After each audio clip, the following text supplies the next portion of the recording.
വേഗം വരുന്ന നമ്മളുടെ കർത്താവായ യേശുക്രിസ്തുവിൻ്റെ ധന്യനാമത്തിൽ എല്ലാവർക്കും സ്നേഹവന്ദനം. തന്നെ അനുഗമിച്ചവരോട് കർത്താവ് ചോദിച്ച ഒരു ചോദ്യമാണ് ലൂക്കോസ് 6:46. എന്നെ കർത്താവേ കർത്താവേ എന്ന് വിളിക്കുകയും ഞാൻ പറയുന്നത് ചെയ്യാതിരിക്കുകയും ചെയ്യുന്നത് എന്ന്. കർത്താവ് തന്നെ വിശ്വസിച്ച യഹൂദന്മാരോട് പറഞ്ഞത്, എൻ്റെ വചനത്തിൽ നിലനിൽക്കുന്നു എങ്കിൽ നിങ്ങൾ വാസ്തവമായി എൻ്റെ ശിഷ്യന്മാരായി സത്യം അറിയുകയും സത്യം നിങ്ങളെ സ്വതന്ത്രരാക്കുകയും ചെയ്യും. യോഹന്നാൻ 8:31-32 വാക്യങ്ങൾ. എബൈഡിങ് ഇൻ മൈ വേർഡ്, എൻ്റെ വചനത്തിൽ നിലനിൽക്കാം. കർത്താവിൻ്റെ വചനം അനുസരിക്കുകയും വചനത്തിൽ നിലനിൽക്കുകയും ചെയ്യുന്നവരാണ് സത്യമറിയുന്നത്. വചനം സത്യമാണ്. നാം എല്ലാവരും വചനം കേൾക്കുന്നവരാണ്. വചനം വായിക്കുകയും പഠിക്കുകയും ധ്യാനിക്കുകയും ചെയ്യുന്നു. എന്നാൽ നമ്മിൽ എത്ര പേർ വചനം അനുസരിക്കുന്നുണ്ട്? യാക്കോബ് പറയുന്നത്, വചനം സൗമ്യതയോട് കൈക്കൊള്ളുവീൻ, എങ്കിലും വചനം കേൾക്ക മാത്രം ചെയ്തുകൊണ്ട് തങ്ങളെ തന്നെ ചതിക്കാതെ അതിനെ ചെയ്യുന്നവരായും ഇരിപ്പീൻ. യാക്കോബ് 1:21-22 വാക്യങ്ങൾ. വചനം അനുസരിക്കുകയും അനുസരിക്കാതിരിക്കുകയും ചെയ്യുന്നവരെക്കുറിച്ച് കർത്താവ് പറഞ്ഞ ഉപമയാണ് ലൂക്കോസ് 6:47-49 വാക്യങ്ങൾ. വചനം കേട്ട് ചെയ്യുന്നവൻ പാറമേൽ അടിസ്ഥാനം വിട്ട് വീട് പണിയുന്ന ബുദ്ധിമാനായ മനുഷ്യനോട് തുല്യൻ. വചനം കേട്ട് ചെയ്യാത്തവൻ മണ്ണിന്മേൽ വീട് പണിയുന്ന ബുദ്ധിശൂന്യനായ മനുഷ്യനോട് തുല്യൻ. യേശുവിനെ കർത്താവേ കർത്താവേ എന്ന് ഇരിക്കുമ്പോഴും നടക്കുമ്പോഴും എല്ലാം വിളിക്കും. എന്നാൽ യേശുവിൻ്റെ വചനം അനുസരിക്കുന്നവരാണോ നാം?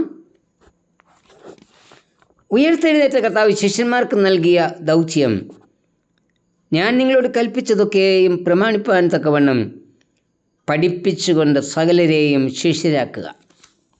മത്തായി 28:20 വാക്യം. യേശുവിൻ്റെ ശിഷ്യനാകണമെങ്കിൽ അവൻ നൽകിയ വചനം പഠിക്കുകയും അനുസരിക്കുകയും വേണം. നാം എല്ലാവരും ദൈവത്തെ അറിഞ്ഞു എന്ന് അഭിമാനത്തോടെ പറയുന്നവരാണ്. അറിഞ്ഞു എന്ന് പറയുന്നവർ വചനം അനുസരിക്കുന്നുണ്ടോ? 1 യോഹന്നാൻ 2:4 പറയുന്നത്, ദൈവത്തെ അറിഞ്ഞിരിക്കുന്നു എന്ന് പറയുകയും അവൻ്റെ കൽപ്പനകളെ പ്രമാണിക്കാതിരിക്കുകയും ചെയ്യുന്നവൻ കള്ളൻ ആകുന്നു. അങ്ങനെയെങ്കിൽ ദൈവത്തെ അറിഞ്ഞിരിക്കുന്നു എന്ന് പറയുന്ന ഞാനും നീയും ആരാണ്? കർത്താവിൻ്റെ ശിഷ്യനോ അതോ കള്ളനോ? വചനത്തിൻ്റെ ഏറ്റവും പ്രാധാന്യമേറിയ പ്രത്യേകതകളെ ഓർപ്പിക്കുന്നത് 1-ാം സങ്കീർത്തനത്തിൽ ആണ്. അവിടെ പറയുന്നത്, ദുഷ്ടന്മാരുടെ ആലോചനകളിൽ വീഴാതെ വചനം നമ്മെ കാക്കുന്നു. പാപികളുടെ വഴിയിൽ നിന്ന് വിട്ടുമാറി നടപ്പാൻ വചനം നമ്മെ സഹായിക്കുന്നു. പരിഹാസികളോട് ചേർന്നിരിക്കാതിരിപ്പാൻ വചനം സഹായിക്കുന്നു. അതുകൊണ്ട് ദുഷ്ടതയും പാപവും പരിഹാസവും നിറഞ്ഞിരിക്കുന്ന ഈ ലോക പ്രവൃത്തിയിൽ അകപ്പെടാതിരിപ്പാൻ വചനം എപ്പോഴും നമ്മുടെ ഹൃദയങ്ങളിൽ ഉണ്ടായിരിക്കണം. യോശുവയ്ക്ക് ഇസ്രായേൽ ജനത്തിന് നേതൃത്വം നൽകിക്കൊണ്ട് യഹോവയായ ദൈവം പറഞ്ഞത്, ന്യായപ്രമാണ പുസ്തകത്തിലുള്ളത് നിൻ്റെ വായിൽ നിന്ന് മാറിപ്പോകരുത്. രാവും പകലും അത് ധ്യാനിക്കണം. എന്നാൽ നിൻ്റെ പ്രവൃത്തി സാധിക്കുകയും നീ കൃതാർത്ഥനാവുകയും ചെയ്യും. യോശുവ 1:8 വാക്യം. യഹോവയോട് പാപം ചെയ്യാതിരിപ്പാൻ തക്കവണ്ണം നമ്മെ സൂക്ഷിക്കുന്നത് ദൈവത്തിൻ്റെ വചനമാകുന്നു. സങ്കീർത്തനം 119:11 വാക്യം.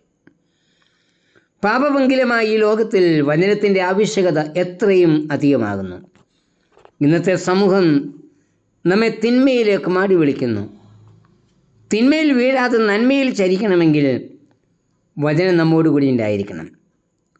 അതുകൊണ്ട് വചനത്തിൽ ഉറച്ചു നിൽക്കുകയും അവയെ നമ്മുടെ മക്കൾക്ക് ഉപദേശിച്ച് കൊടുക്കുകയും ചെയ്യാം.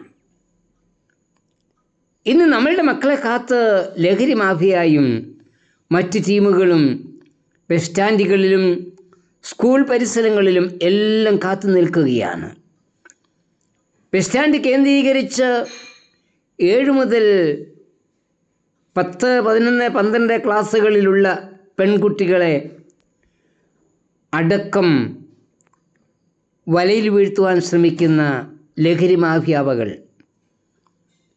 അവർ പ്രണയം നടിച്ച് നമ്മുടെ മക്കളെ വശത്താക്കുന്നു. കിൻഡർ ജോയിയിലും ഡയറി മിൽക്കിലും ഒക്കെ ലഹരി പദാർത്ഥങ്ങൾ ചേർത്ത് കുഞ്ഞുങ്ങൾക്ക് നൽകിയാണ് അവരെ വീഴ്ത്തുന്നത്. UKG വിദ്യാർത്ഥി സ്കൂളിൽ വെച്ച് കിട്ടിയ ചോക്ലേറ്റ് കഴിച്ച് അവശനായതും തുടർന്നുള്ള പരിശോധനയിൽ കുട്ടിയുടെ വയറ്റിൽ ബെൻസോഡിയാസിപ്പൈൻസ് എന്ന ലഹരി പദാർത്ഥം കണ്ടെത്തിയതായും ഉള്ള വാർത്ത മാർച്ച് 1 പ്രസിദ്ധീകരിച്ച മനോരമയിൽ വന്നിരുന്നു. ഈ വിധത്തിലുള്ള ചതിക്കുഴിയിൽ നമ്മുടെ മക്കൾ വീഴാതിരിപ്പാൻ അവരെ സഹായിക്കുന്നത് വചനമാണ്. ബാലൻ നടക്കേണ്ടുന്ന വഴിയിൽ അവനെ അഭ്യസിപ്പിക്കുക, അവൻ വൃദ്ധനായാലും അത് വിട്ടുമാറുകയില്ല. സദൃശവാക്യം 22:6. ചെറുപ്പകാലങ്ങളിൽ ശീലം മറക്കുമോ മനുഷ്യനുള്ള കാലം എന്ന ചൊല്ലും നാം കേട്ടിട്ടുണ്ടല്ലോ. ദൈവവചനമാണ് നമ്മെ നിലനിർത്തുന്നത്. വചനം നമ്മുടെ അടിസ്ഥാന പ്രമാണമാകട്ടെ. വചനം അനുസരിക്കാം. വചനം തലമുറകൾക്ക് നൽകി അവരുടെ അടിസ്ഥാനം ഉറപ്പിക്കാം. വചനം ഉപദേശിക്കുന്നു, ശാസിക്കുന്നു, ശുദ്ധീകരിക്കുന്നു, നീതി അഭ്യസിപ്പിക്കുന്നു. കർത്താവേ, തലമുറകളെ വചന അനുസരണം വളർത്തുവാനുള്ള കൃപ എനിക്ക് നൽകണമേ. ആമേൻ.